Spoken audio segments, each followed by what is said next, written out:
आइए आपको सीधे लिए चलते हैं। सुशांत सिंह राजपूत की मौत के मामले में अगर परिवार ने आरोपी रिया चक्रवर्ती को बनाया है तो उनके वकील सतीश मानशिंदे साहब हमारे साथ इस वक्त सीधा आज तक पर जुड़ रहे हैं। सतीश जी, बहुत स्वागत है आपका आज तक पर।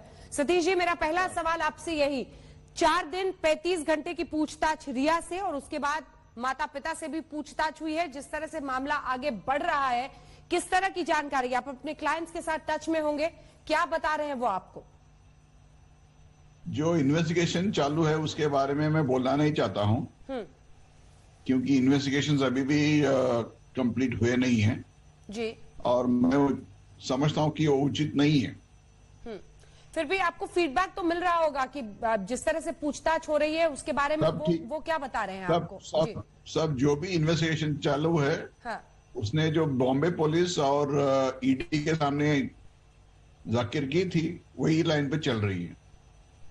तो लगभग सीबीआई भी वैसे ही सवाल जवाब कर रही है जो अभी तक ईडी ने या फिर मुंबई पुलिस ने पूछताछ की है। सर, फैक्ट सब एक ही है तो उसी आधार पर चलेगी।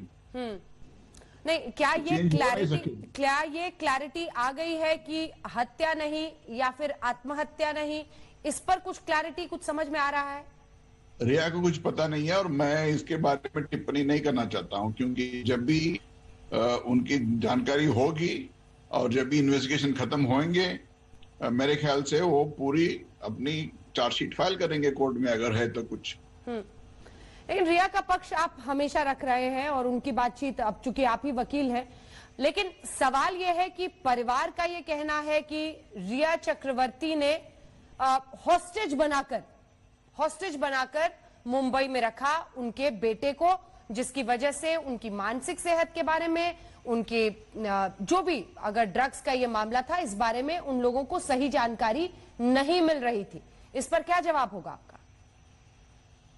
अगर आप देखेंगे, सुशांत का वय तो 34 साल का था और इससे पहले भी वो किसी और के साथ रह चुका है। अगर उनका कंप्लेंट कोई था नहीं उस टाइम, मेरे ख्याल से रिया के खिलाफ कंप्लेंट करने से पूरी इलीगल है। और मैं जानकारी देना चाहता हूं कि जब रिया इनके साथ रहती थी, अप्रैल 2019 से 8 जून 2020 तक बहुत से टाइम उनके फैमिली मेंबर्स वहां पे आके रह चुके हैं। और जब भी वो आते थे, सुशांत रिया को बोलता था कि अभी तुम अपना घर चले जाओ। आखिरी बार उसने 8 तारीख को उसने बोला और उस दिन उसने उसको कट कर दिया, ब्लॉक कर दिया मोबाइल पे। उसके बाद कोई जानकारी है नहीं उसको। लेकिन मैं जानता हूं कि जो आधार है अभी तक सीबीआई के सामने आई हुई है, उससे पता चलता है कि परिवार का संबंध पूरी इनके साथ जुड़ा हुआ था। लेकिन ये बताइए सतीश जी, कि आप कह रहे हैं कि जब जब उनकी फैमिली आती थी मिलने के लिए तो सुशांत कहते थे कि तुम अपने घर चले जाओ। इस बार भी 8 जून को यही कहा उन्होंने। तो फिर ऐसे में क्या हुआ? रिया ने फोन क्यों ब्लॉक किया? जब भी वो जाती थी पहले, सुशांत उसको कभी नहीं बोला था कि अपना बैग और बैगेज पैक करके तुम चले जाओ। इसी बार उन्होंने ऐसा कही थी, इसीलिए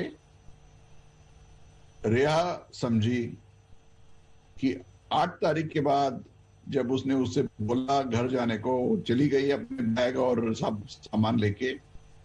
और 8 और 9 तारीख सुबह तक उसने उसको कांटेक्ट भी नहीं किया था सुशांत ने, और कोई मैसेज भी नहीं भेजा था।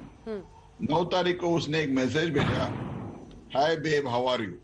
उसके बाद कोई कांटेक्ट नहीं हुई, इसीलिए उसने उसको ब्लॉक कर दी। ये तो हर रिलेशन में ऐसे ही होता है, ब्लॉक करने का कोई नई चीज नहीं है।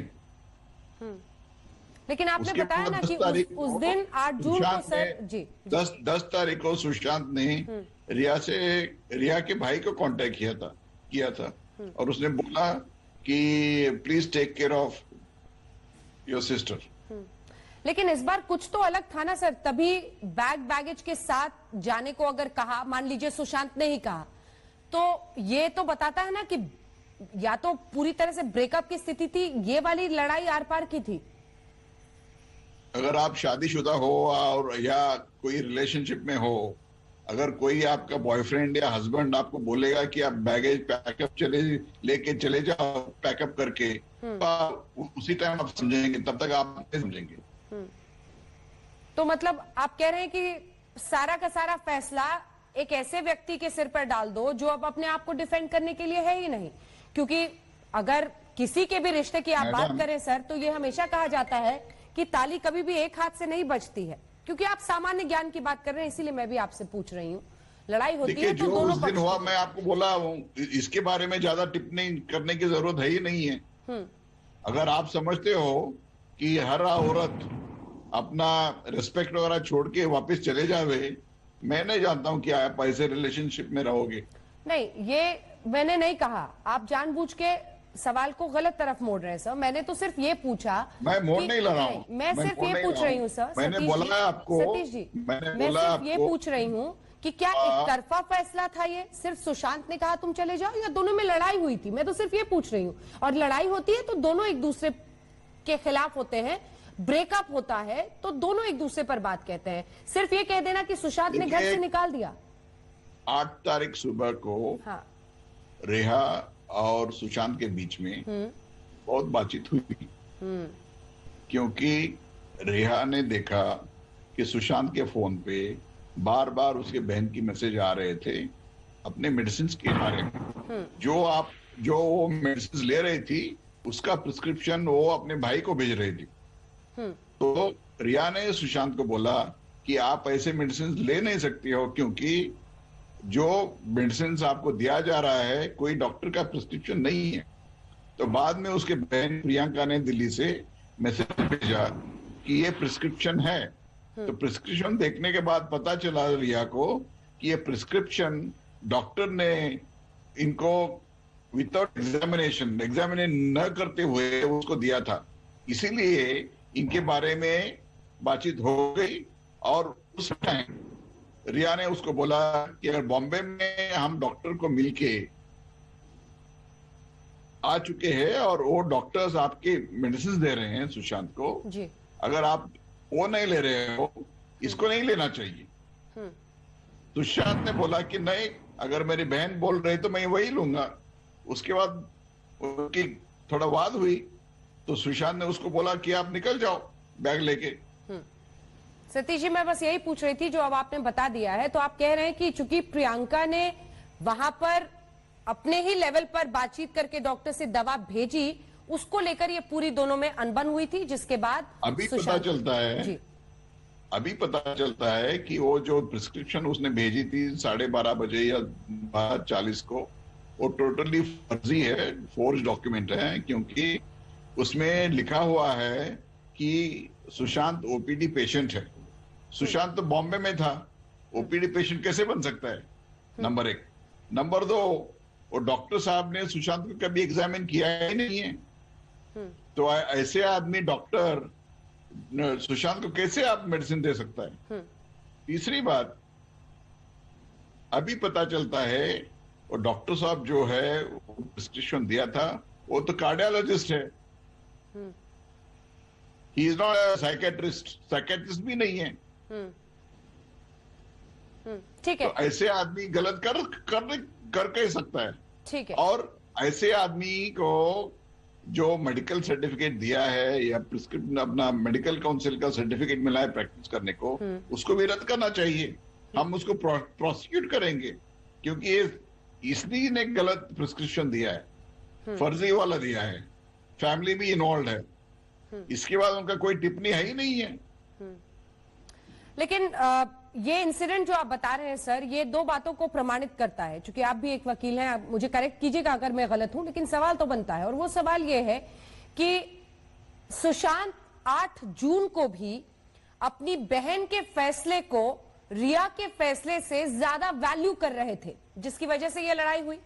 लेकिन रिया वही सिद्ध हो गया है। लेकिन रिया अपने इंटरव्यू में बार बार कह रही हैं कि उनकी बहनों से नहीं पटती थी, उनकी पिता से नहीं पटती थी, वो उनसे बात नहीं करना चाहते थे, वो जाते भी थे तो खुद ही वापस आ जाते थे। तो ये तो कॉन्ट्रडिक्शन आ गया ना सर। देखिए मैडम, जो भी हुआ है उस टाइम रिया ने खुलासा कर दिया है। यही पता चलता है कि अगर रिलेशनशिप खराबी थी तो वो उसको ज्यादा मानता था, रिया से ज्यादा। तो ये जरूरी नहीं कि वो रिया का मान ले। सर पहले भी आपसे बात की थी, लेकिन एक बार फिर ये सवाल मैं पूछ रही हूं, क्योंकि अब तो एनसीबी से लेकर ईडी हर कोई ड्रग्स के एंगल पर चर्चा को और तफ्तीश को आगे ले जा रहा है। रिया ने खुलकर सुशांत पर तो ये आरोप लगा दिया, एक ऐसे व्यक्ति पर जो अपने आप को डिफेंड नहीं कर सकता है कि वो ड्रग्स लेते थे, वो मैरिजुआना लेते थे। लेकिन उन चैट कॉन्वर्सेशन से ऐसा लगता है कि रिया पर भी ऐसा शक पैदा होता है कि क्या वो ड्रग्स कंज्यूम करती थी। इन सब पर आप लीगली क्या अपना स्टैंड रखेंगे सर? रिया ने सारी चीजें बोल चुकी है कि वो ड्रग कभी लेती नहीं है, कंज्यूम किया नहीं है और ड्रग टेस्ट करने के लिए तैयार है। और जो ड्रग और एनसीबी के सामने जो इन्वेस्टिगेशन जारी है उसको फेस करेगी। तब तक आप इंतजार कीजिए ना। लेकिन सर, और अगर आप बोलते हो सुशांत आज जिंदा नहीं है, उसके खिलाफ हम आरोप नहीं लगा सकते हैं। जो भी लीकेज हो रहा है सब उसके फैमिली के थ्रू हो रहा है। नहीं, लेकिन ड्रग्स का आरोप तो सिर्फ रिया ने लगाया ना सर। पहले उन्होंने बताया ड्रग्स का आरोप तो रिया उसको ज्यादा ओवरडोज देती थी, नंबर 1 ड्रग्स देती थी और कुछ ब्लैक मैजिक करती थी। ऐसे चीजें हमने नहीं बोला है। अगर वो बोल सकते हैं तो उनको प्रूव करने दो ना। अगर जो व्हाट्सएप मैसेजेस वगैरह सब आ रहे हैं ड्रग्स के बारे में, नंबर 1, नंबर 2, 4 सर्वेंट्स ने उसके और फ्लैटमेट थे, उन्होंने स्टेटमेंट की है। उनके मुताबिक सुशांत केदारनाथ से पहले भी वो ड्रग का सेवन करता था, कंज्यूम करता था। आप उनसे जाके पूछिए ना, हमने थोड़ी बोला है। नहीं बोला है ना सर, रिया ने बोला है। रिया ने इंटरव्यू में आपके क्लाइंट जब ये सब लीक हो गया बोला है। लेकिन दवाइयों के ओवरडोज शब्द का इस्तेमाल परिवार ने किया। उन्होंने ड्रग्स देती थी या फिर इस तरह से डायरेक्टली नहीं बोला, उन्होंने ओवरडोज का आरोप लगाया था। लेकिन यहाँ पर तो सीधे सुशांत पर एक ऐसा आरोप लगा है जिसके बारे में अब वो है ही आरोप नहीं लगाया अपने आप को डिफेंड करने के लिए। रिया ने कहा है कि वो मैरिजुआना लेते थे। रिया ने आरोप नहीं लगाया है, रिया ने सिर्फ एक्सप्लेन किया है जो मैसेजेस लीक हो गए उसका क्या मतलब है। और उसके जो 4 फ्लैटमेट थे उन्होंने ही जाकिर किया है ना कि वो खुद ड्रग्स लेता था। अभी तो ये सब बात सामने आना। आपको याद है? हाँ। आपको याद है उसके सर्वेंट ने बोला कि सुशांत साहब ने 14 जून से पहले अपने सिगरेट रोल करके ड्रग्स तैयार रखने के लिए बोला था। उसने रोल करके दिया था, उसका वो नॉर्मल काम था। वो मैंने लीक नहीं किया, आप लोगों ने किया है। नहीं, आप लोगों ने मत बोलिए सर, क्योंकि हमने ऐसा कुछ भी नहीं चलाया। आप बताइए, मीडिया वालों ने किया है ना। सीबीआई ने बताया, किसने बताया? आप कंफ्यूज मत कीजिए सर। एक है मीडिया पर अलग अलग फॉर्मर कुक्स के अलग अलग चैनलों पर बयान चल रहे हैं, और एक वो बयान है जो 4 चश्मदीद सिद्धार्थ पिटानी, केशव, उसके साथ ही नीरज सिंह या फिर दीपेश सावंत सीबीआई के सामने दे रहे हैं। आप तो एक लॉयर हैं सर, आप तो हियरसे पे बात नहीं कर सकते हैं।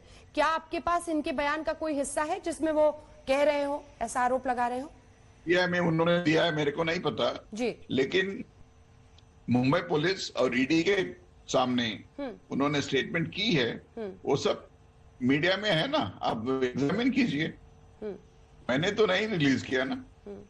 ठीक है, अल्टीमेटली तो सर लीगली आपको इस पूरे बैटल को आगे ले जाना है। अगर मान लीजिए कल को चार्जशीट सीबीआई करती है, इसीलिए मैं सिर्फ पूछ रही थी कि इस पर आपका क्या स्टैंड रहेगा। आपको क्या लगता है अगर नारकोटिक्स कंट्रोल ब्यूरो इतने दिन के जांच के बाद, कहा जा रहा है, एक्सपर्ट्स बता रहे हैं कि कई महीनों की जांच के बाद, अब तो सर 70-80 दिन होने जा रहे हैं केस को, अगर ऐसा कोई ड्रग टेस्ट किया जाता है तो उसमें कुछ भी नहीं आएगा, आपके ब्लड में या हेयर में नहीं आने की आशंका है, तो ऐसे में टेस्ट का तो कोई मतलब ही नहीं है सर।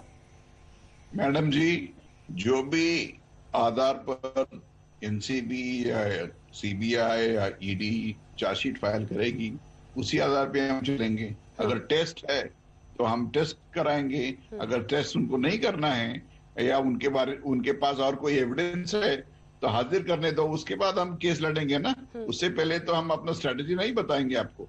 तो क्या रिया जब कोर्ट में होगा उसी दिन बताएंगे जी, तो क्या रिया और शौविक उन सब के लिए, क्योंकि जानकारी ये आई कि एक ड्रग पेडलर ने पूछताछ में नारकोटिक्स कंट्रोल ब्यूरो के सामने शौविक का नाम लिया है, इसको लेकर भी केस आगे बढ़ रहा है, तो शौविक का भी केस इसमें जुड़ सकता है सर, इस पर क्या कहेंगे आप?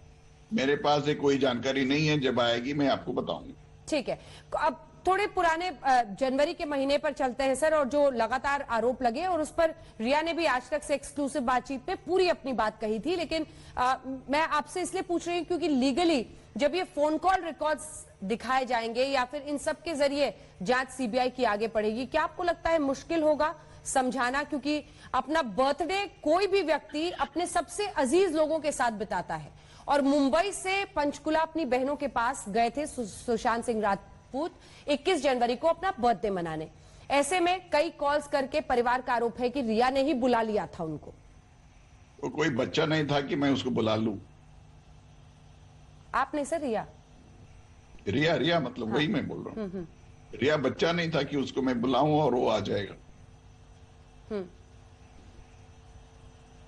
ठीक है, तो आपको लगता है कि ये उसका खुद का फैसला था, इसके लिए परिवार रिया को जिम्मेदार नहीं बता सकते? और किसी को आप जिम्मेदार कैसे खड़ा कर सकते हो? कोई छोटा बच्चा था क्या उसको बुलाने के लिए या प्रेशराइज करने के लिए या उसको रिस्ट्रेन करके रखने के लिए, या वो मेडिकली इनकैपेसिटेड लड़का तो था ही नहीं। बाइपोलर मतलब उसका मूड चेंज होता रहता है, दिन में भी चेंज हो सकता है, 1-2 दिन में भी चेंज हो सकता है, 1 महीने में भी चेंज हो सकता है। लेकिन सर आप खुद भी कह रहे हैं कि ड्रग्स की बात, और वो भी बता रही हैं कि सुशांत सिंह राजपूत लेते थे। एक व्यक्ति जो मानसिक बीमारी से जूझ रहा है, दूसरी तरफ उसके ड्रग्स के सप्लाई को भी घर में इंश्योर किया जा रहा है। आपको नहीं लगता है किसी जिंदगी के साथ बहुत बड़ा खिलवाड़ है ये, कि वो मेंटल पेशेंट भी है? डॉक्टर का भी एडवाइस था उसको, सुशांत को, कि आप ड्रग्स बंद करें।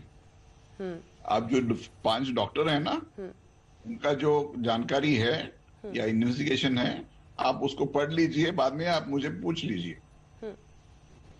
डॉक्टर्स ने भी उसको मना किया था ड्रग्स लेने को, इसलिए उसको हिंदू जामिया हॉस्पिटल में एडमिट किया था।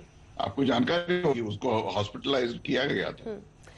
परिवार का आरोप है सर कि इस बारे में रिया ने परिवार कुछ भी बोलेगी, परिवार कुछ भी बोलेगी, उनको आधार एविडेंस प्रूव करने दो ना कोर्ट में।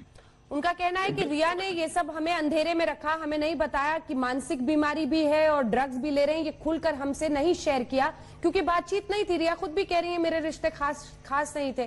तो आजकल मीडिया में सब सर्कुलेट हो रहे हैं कि फैमिली के साथ पिक्चर्स है सुशांत की, नंबर 1। नंबर 2, 26 नवंबर को उसके बहन वाटरस्टोन में आई थी, श्रुति से उसने मांग ली थी उसके मेडिकल के बारे में या प्रिस्क्रिप्शन के बारे में, डॉक्टर के नाम के बारे में।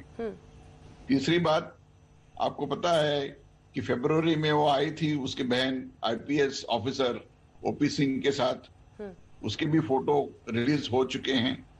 अप्रैल में भी आए थे वो पूरा फैमिली उसको मिलने के लिए, और उसकी बहन इधर गोरेगांव में रहती है, मीतू, ये सब आके मिलते थे उसको। और मैंने आपको पहले ही बोला है कि बहुत से बार फैमिली मेंबर्स बंबई आते थे, उस टाइम रिया को बोला गया जाता था कि आप अपने घर में जाके रहो, वो निकलने के बाद मैं आपको खुद बुलाऊंगा वापस।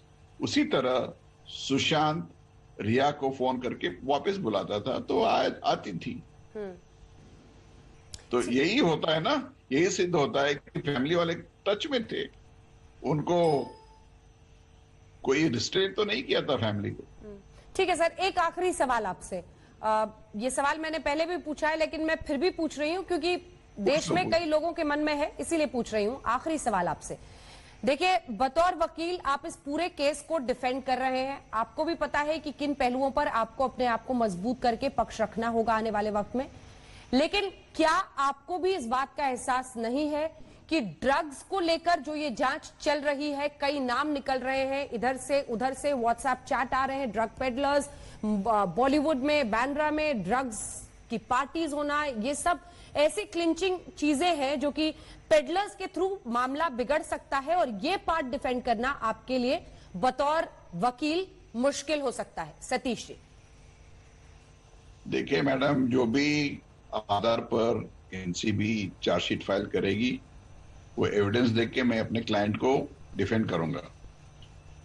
रही दूसरी बात, अगर पब्लिक के मन में ये जेनरिक एलिगेशंस है, ये आधार पर एलिगेशंस नहीं हो रहे हैं, ये सिर्फ मीडिया में चल रहा है। एनसीबी करने तो ना इन्वेस्टिगेशन, उसके बाद हम चलाएंगे केस। चलिए आप बोलेंगे हर लोग करप्शन में है, हर लोग ड्रग्स लेते हैं, हर लोग गैर कानूनी काम करते हैं, उनको पकड़ो, इन्वेस्टिगेट करो, चार्जशीट फाइल करो, उसके बाद आप लड़ेंगे ना। ठीक है, आधार तो कुछ होना चाहिए। ऐसे ही हवा में तलवार चल रही है आजकल।